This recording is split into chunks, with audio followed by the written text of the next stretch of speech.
Hello, I'm Debs Kay. Thanks so much for joining me this week and welcome to my little studio.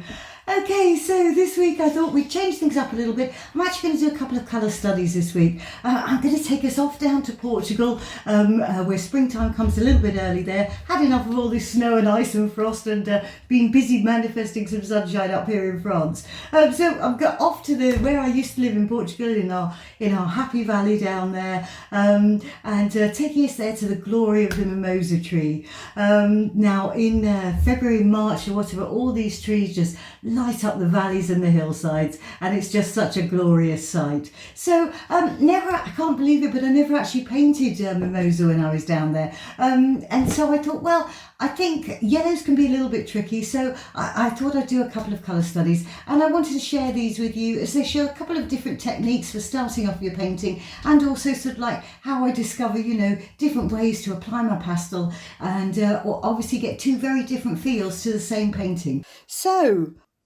to the left, we've got one that's going to be more in the bluey sort of veins, sort of more bluey green, probably a little bit more like the photograph that we're looking at. And the one to the right, I want to warm up and see if I can get some interesting colours going on in that one. So at this stage, I'm not really sure which way I'm going. And also, I wanted to show you the two side by side to show you two different sort of underpainting techniques that I'm using. Now, the one to the left, I've kept, much more simple, just blocking in the real basic shapes. And we're going to sort of like apply values to those, basically dark, medium and light. And as I always do, I start off with a pencil, just find it easier. But you can obviously come straight on in with your hard pastels to do your blocking in if you prefer. Now the one to the right, where we're going to be a little bit warmer, I'm giving myself a little bit more information before I start.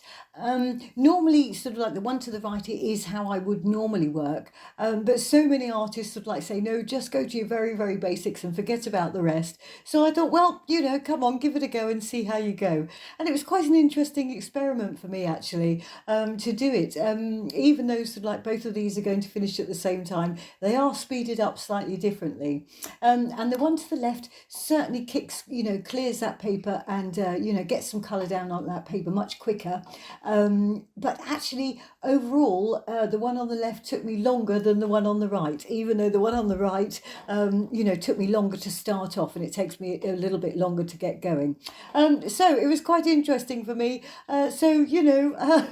Horses for courses, really, but you can choose either approach as you see, as you'll see at the end. I'm not taking these to an absolute final painting. They're only little 4x5s, and just I'm going to do probably a 10x8 for my sort of finished painting, which will I'll show you next week. You can come and watch that with me. But I wanted to share these colour studies with you just to show you how much of a difference it makes as to what you put down.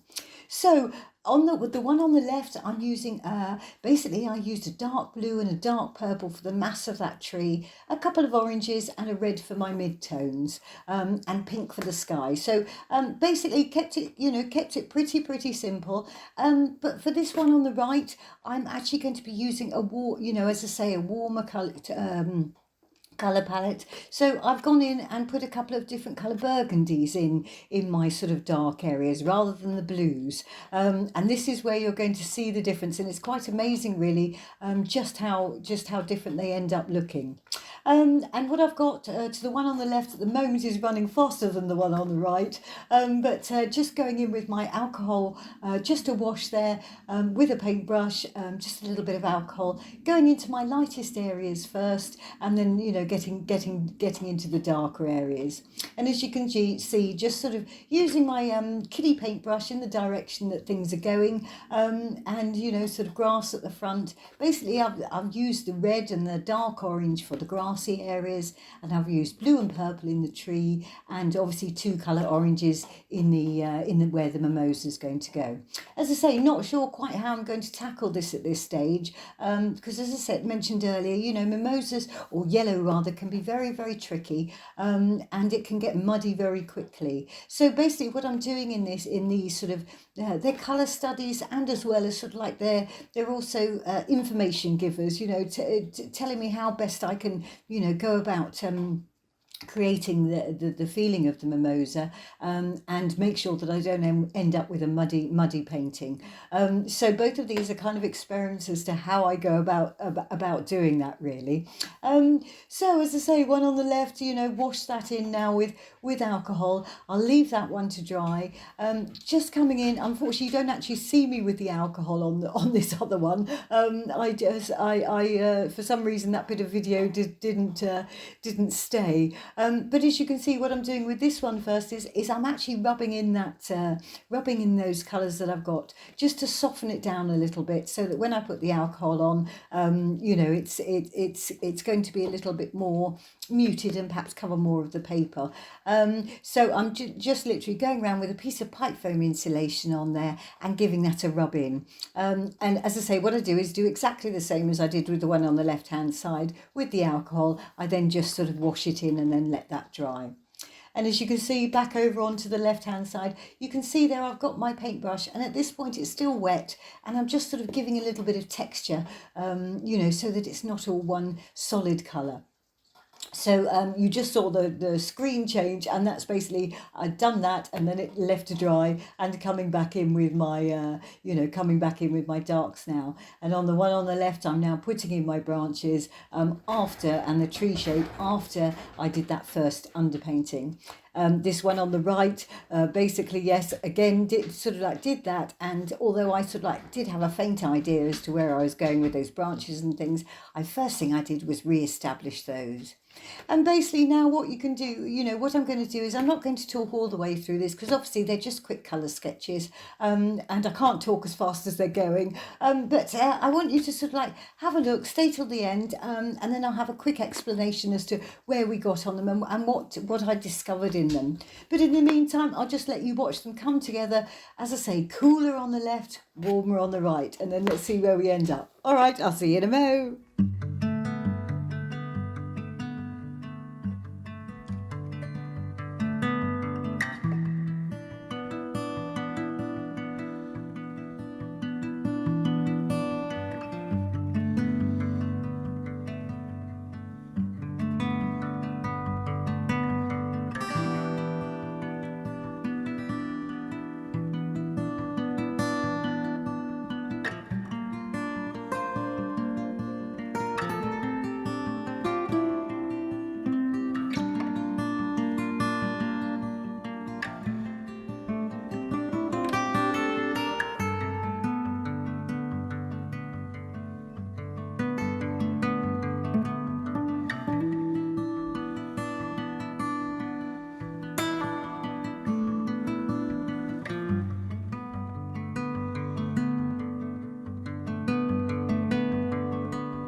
Okay, just wanted to pop in at this point. You might have noticed that the picture on the right, I just gave a quick spray with, I've got some alcohol in a continuous spray bottle, and I just gave that a quick spray so that those colours that I'm putting on the top aren't mixing too much with what's going on underneath. There still is a little bit of movement, but this is one of the techniques that I use in the final painting to help me, not get those yellows mucky and keep them nice and bright and fresh. I really wanted to feel the warmth of Portugal. I wanted to feel the bright colours of Portugal, and I really wanted these paintings to be fun and happy and joyful.